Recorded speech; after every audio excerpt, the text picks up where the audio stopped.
Hey everyone, welcome to my channel. Are you tired of Grammarly ads interrupting your browsing? No worries, here's a quick fix. Today I am going to show you how to stop Grammarly ads. Open your current browser, search for Brave browser and go to the official website. Click download Brave.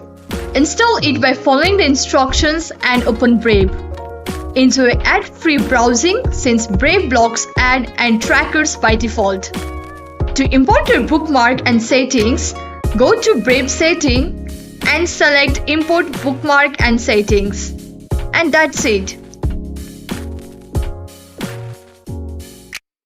Now the Brave is set up. Enjoy your browsing without any ads. If this tip helped, give it a thumbs up and subscribe for more. Thanks for watching and happy browsing with Brave.